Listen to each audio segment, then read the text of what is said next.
میرے رب نے پہلے بتایا کہ علم لیا کیسے جاتا ہے، یہ پہلے بتایا کہ علم لیا کیسے، یہ صبر کا راستہ ہے اور یہ جھیلنے کا راستہ ہے، یہ دل کو صاف، جس دل میں ذرہ بھی کسی کے برابر میں نفرت ہوگی وہاں علم کا دروازہ بند ہو جائے، وہ نفرت قومی ہو، لسانی ہو، معاملات کی ہو، کسی رشتے کی ہو، یا مذہب کی بنیاد پر بھی نفرت ہوگی، دروازہ بند ہو جائے۔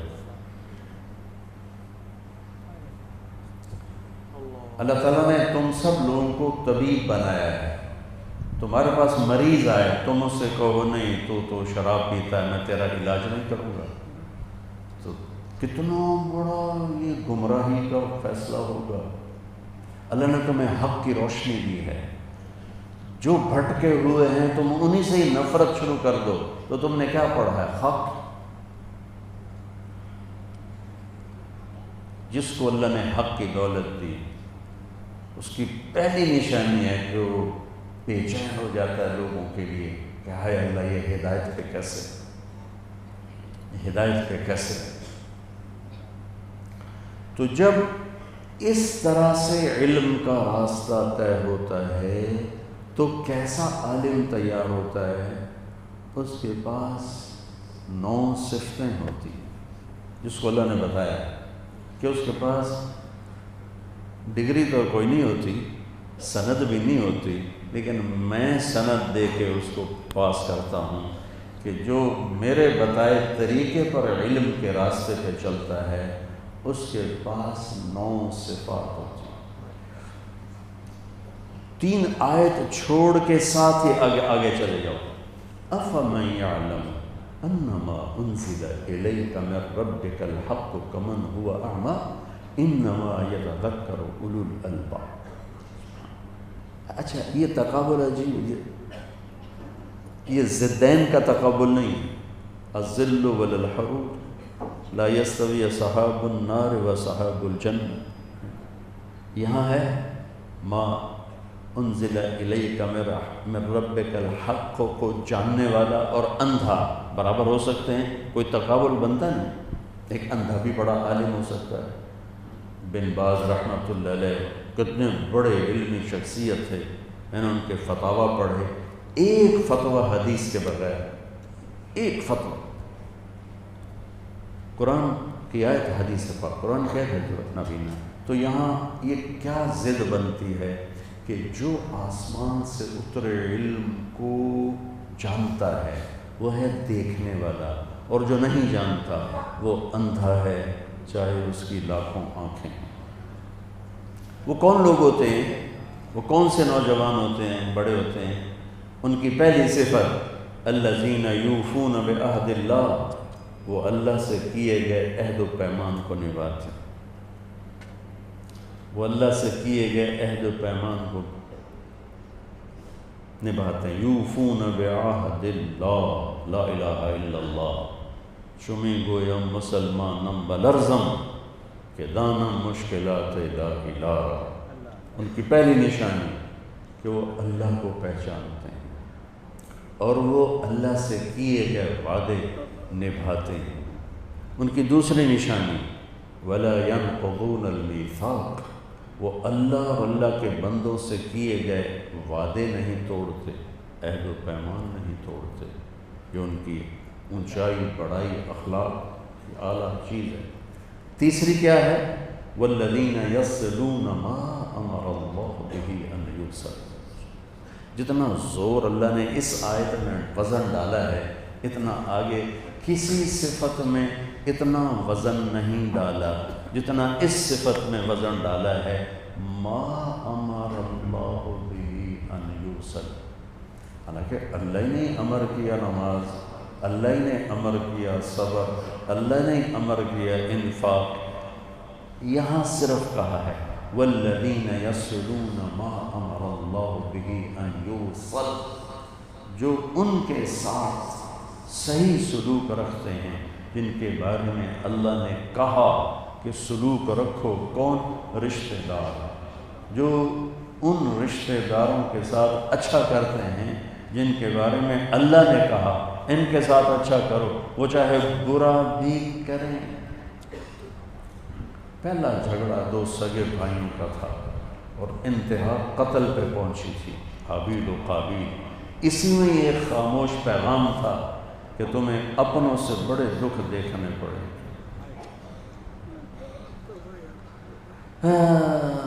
آپ غیروں کی بات کرتے ہیں، ہم نے اپنوں سے دکھ اٹھائے ہیں۔ لوگ کانٹوں سے بچ کے چلتے ہیں، ہم نے پھولوں سے زخم کھائے۔ ما امر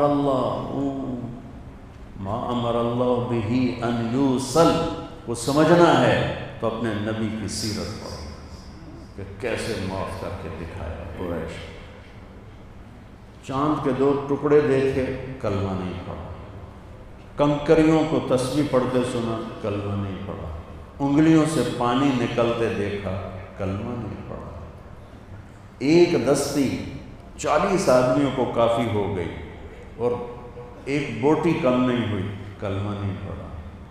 بدر میں فرشتوں کے گھوڑوں کی ہنہناہٹ سنی، کلمہ نہیں پڑھا۔ خندق میں ذلت دیکھی، کلمہ نہیں پڑھا۔ 10,000 کا لشکر لے کر مکے میں آپ انٹر ہوئے، کلمہ نہیں پڑھا۔ اور جب آپ نے کہا جاؤ معاف کیا تو سب دھڑم گیا۔ اب پڑھا، صلہ رحمی دیکھنی ہے تو نبی سے دیکھو۔ 21 برس گالیاں دینے والے نہیں، قتل کرنے پر تلے ہوئے لوگوں کو کہا جاؤ معاف کیا۔ ہم نے تو اپنے مزاج ہی بڑے بگاڑ لیے ہیں۔ میں عالم ہوں، مجھے اس نے اوئے کر کے بلایا، اوئے کر کے، میں تو اس کی شکل نہیں دیکھوں گا، اس نے مجھے اوئے کر کے بلایا۔ میں کیا چیز، میرے اوقات کے 100-200 حدیثیں یاد کر کے میں علامہ بن گیا۔ ما امر اللہ بہ ان یوصل، بڑوں سے بھی کہتا ہوں، آپ سے بھی، اگر یہ صفت آپ کے میرے قابو میں آ گئی، وہاں سے اللہ کے دروازے کھلیں گے جہاں سے وہم و گمان بھی۔ اللہ ایسے عزت کے دروازے کھولے۔ الذین یوفون بعہد اللہ، اللہ سے عہد و پیمان۔ لیتک تحلو والایام مریرۃ ولیتک ترضی والانام خضاب ولیت الذی بینی وبینک عامر وبینی وبین العالمین خراب ولیت شرابی من ودادک صافیا وشربی من ماء المعین السراب فإذا صح منك الود فالكل هين وكل الذي فوق التراب التراب۔ یوفون بعہد اللہ، یہ ابو فراس شاعر ہے جو سیف الدولہ کی تعریف میں کہہ رہا ہے، میں اسے اللہ پہ فٹ کیا کرتا ہوں، یا اللہ تو راضی ہے اور جگ ناراض ہے، سستا سودا ہے۔ اللہ تیرا میرا تعلق باقی ہے اور سب نے توڑ دیا ہے، سستا سودا ہے۔ یا اللہ تیرے گھاٹ کا پانی اگر میٹھا ہے تو پوری دنیا کے چشمے کڑوے ہو جائیں، سستا سودا ہے۔ مولا اگر تو راضی ہے تو میری جان کے ٹکڑے ٹکڑے ہو جائیں، سستا سودا ہے۔ عاشق ہوں میں عشق کما میں، یہ آخری شعر کا ترجمہ کر رہا ہوں۔ فَإِذَا صَحَّ مِنْكَ الْبُدْ فَالْكُلُّ هَيِّنٌ وَكُلُّ الَّذِي فَوْقَ التُّرَابِ التُّرَابُ کا ترجمہ کرنے لگا ہوں۔ عاشق ہوں میں عشق کما میں، دل رکھیں بانگ پہاڑاں ہو، سائے سائے بدیاں ہزار الا میں، کر جانے باغ بہاراں ہو، منصور جے چک سولی دتے جڑے واقف کل اسراراں ہو، سجدیوں سر چائیں نہ باہو توڑے کافر کہن ہزاراں ہو۔ عاشق سوئی حقیقی جڑا قتل معشوق دے مننے، سر نو جوڑے تے منہ نہ موڑے ہمیں 100 تلواراں کھنے، سچا عشق حسین علی دا باہو، سر دتے تے راز نہ بننے۔ 3 چوتھی صفت ان میں کیا ہے؟ علامہ ہیں، ڈگری ہاتھ میں نہیں ہے، جو اللہ نے ڈگری بنائی ہے نا وہ ان کے پاس ہے، دنیا والی ڈگری کوئی نہیں۔ چوتھی سند ان کی کیا ہے؟ وَيَخْشَوْنَ رَبَّهُمْ، اللہ سے حیا۔ ایک ہے گناہ چھوڑنا خوف کی وجہ سے، یہ بھی ایمان ہے، خوفاً و طمعاً۔ ایک ہے گناہ چھوڑنا سے حیا کی وجہ سے کہ اللہ دیکھ رہا ہے، سبحان، یہ اعلیٰ درجہ ہے۔ تو چوتھی بات ان کی کیا ہے کہ انہیں اپنے اللہ سے حیا، وہ سر بھی اوپر نہیں اٹھاتے شرم کی وجہ سے۔ پانچویں صفت کیا ہے؟ وَيَخَافُونَ سُوءَ الْحِسَابِ، کہ وہ قیامت کے دن کے حساب سے ڈرتے ہیں۔ چھٹی صفت کیا ہے؟ وَالَّذِينَ صَبَرُوا ابْتِغَاءَ وَجْهِ رَبِّهِمْ، جو صبر کرتے ہیں اللہ کی رضا کی خاطر، پی جا ایام کی تلخی کو بھی ہنس کے ناصر، غم کو سہنے میں بھی قدرت نے مزہ رکھا۔ آہ نہ کر، آہ نہ کر، کیا کروں؟ لبوں کو سی، عشق ہے دل لگی نہیں، سینے پہ تیر کھائے جا، آگے قدم بڑھائے جا، یعنی زبان حال سے کہہ دے کہ ہاں ستاتے جا۔ آپ کو دنیا میں تکلیف دینے والے زیادہ ملیں گے اور سکھ پہنچانے والے ڈھونڈے سے بھی نہ ملیں گے۔ تو پھر یہ عالم کیا کرتا ہے؟ یہ صبر کرتا ہے۔ یہاں ایک لفظ آیا ہے، ابتغاء وجہ ربہ، سارے ہی کام اللہ کے لیے ہوتے ہیں، یہ ابتغاء وجہ ربہ کیوں ہے؟ کہ صبر بڑا مشکل ہوتا ہے، تو پھر اللہ اشارہ کر رہا ہے وہ میری خاطر کرتے ہیں۔ ماں کہتی ہے بیٹا میری خاطر ہی یہ کریں، تو بچہ کہتا اچھا ماں تیری خاطر کریں، تو کئی جگہ کروں گی۔ بچہ کہتا میں نے یہاں شادی نہیں کرنی، ماں کہتی میری خاطر کر لے۔ تو ہمارے بچے اپنی زندگی بھر کی خواہش قربان کر دیتے ہیں کہ ماں جی نے آج ہے ایتھے ہی کرنا ہے۔ تو یہاں چونکہ صبر بڑا مشکل کام ہے، سردی میں پسینہ آ جاتا ہے، پھٹ جانا تو کوئی بڑی بات نہیں ہے، پی جانا، سہ جانا، یہ اتنی طاقت بن جاتا ہے کہ آپ کے سامنے پہاڑ بھی آئیں گے تو راستہ نہیں۔ صبر اتنی بڑی طاقت ہے، تو اس لیے اللہ نے کہا ابتغاء وجہ ربہ، مشکل ہے تو ساتھ آگے نظر آتا ہے، جیسے اللہ میرے سامنے کھڑا کہہ رہا ہے میری خاطر کر لے، میری خاطر، اللہ میری خاطر کر، سبحان اللہ۔ ساتویں صفت کیا ہے؟ وَأَقَامُوا الصَّلَاةَ، نماز پڑھتے ہیں اور پڑھ کے دکھاتے ہیں کہ کیسے پڑھی جاتی ہے، کہ دیکھنے والا بھی مزہ لیتا ہے ان کی نماز۔ وہ ایسی نماز پڑھتے ہیں کہ دیکھنے والا ان کی نماز کا مزہ لیتا ہے۔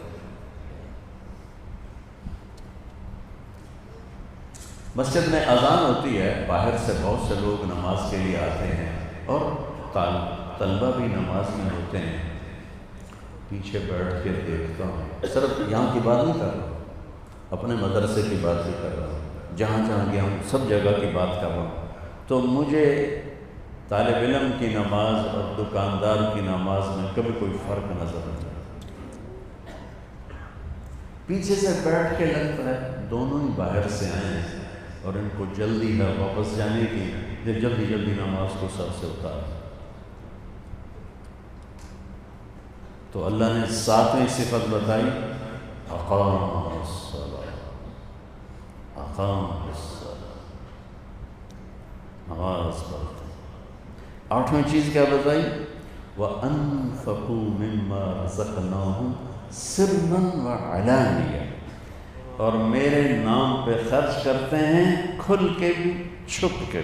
یاد رکھنا، یاد رکھنا، اللہ کی بخیل سے، کنجوس شوم سے کبھی دوستی نہیں لگ سکتی، چاہے علامہ ہو، چاہے بادشاہ ہو، چاہے تہجد گزار ہو، چاہے روزے دار ہو، بخیل سے اللہ دوستی لگاتا نہیں اور سخی سے دوستی توڑتا نہیں، چاہے وہ فاسق و فاجر ہو۔ شیطان کہتا ہے مجھے جتنا فاسق سخی سے ڈر لگتا ہے اتنا بخیل عابد سے ڈر نہیں لگتا، کہ مجھے یہ خطرہ رہتا ہے کہ اس کی سخاوت اسے بچا کے لے جائے گی، اور عبادت گزار سے مطمئن ہوتا ہوں اس کا بخل اسے گرائے گا جہنم۔ نویں صفت کیا ہے؟ وَيَدْرَؤُونَ بِالْحَسَنَةِ السَّيِّئَةِ۔ سبحان اللہ، جو برائی کا جواب برائی سے نہیں دیتے۔ یہ عجب لفظ ہے، درأ، جواب دینا نہیں ہے، درأ مٹا دینا ہے، مٹا دینا۔ تو میرا رب اشارہ کر رہا ہے کوئی تیرے ساتھ برا کرے اور تو اچھا کرے گا تو ہر قسم کی مصیبت، دکھ، درد، برائی میں مٹا دوں گا، تیرے قریب سے بھی نہیں گزرنے دوں گا، اور وہ جو تمہارے ساتھ برائی کر رہا ہے اس کے نشان مٹا دوں گا، تیرے سر پہ تیرے رب کی چھاؤں آ جائے گی۔ نویں صفت کیا ہے؟ کہ وہ گالی کا جواب گالی سے نہیں دیتے، برائی کا جواب برائی سے نہیں دیتے، اچھا سے دیتے۔ اور یہ جواب دینا نہیں ہوتا کہ وہ درا ہے مٹا دینا، ایسا سلوک کرتے ہیں کہ وہ برائی کا نشان مٹا دیتے ہیں جس سے اگلا شرمندہ ہو کر پاؤں میں پڑ جاتا ہے۔ امام زین العابدین جگر گوشہ رسول کے بیٹے، خود جگر گوشہ رسول، ان کو ایک آدمی گالیاں دینے لگے۔ ناصریت شروع سے آج بھی ہے، پہلے بھی تھی، آئندہ بھی رہے۔ وہ یوں کر کے بیٹھ گئے، وہ یوں سمجھا کہ ان کو پتہ ہی نہیں میں ان کو گالیاں دے رہا ہوں، تو سامنے سے آ کر کہنے لگا ایاک انی، تو تجھے گالیاں دے رہا ہوں، کوئی جواب تو دے۔ انہوں نے کہا وعنک اغضی، میں بھی تمہیں معاف کر رہا ہوں، کیا جواب؟ تو نے وہیں پاؤں پکڑ لیا اور چومنا شروع کر دیا پاؤں، اور کہا اہل البیت ایسے ہی ہوتے ہیں، اہل البیت کذالک اہل البیت، کذالک اہل البیت، کذالک اہل البیت۔ اہل البیت کی یہی شان ہوتی ہے۔ اگر اللہ کی بارگاہ میں اپنی سند کو قبول کروانا ہے تو اس سند پہ 9 صفتیں نقش کر کے مرنا ہوگا۔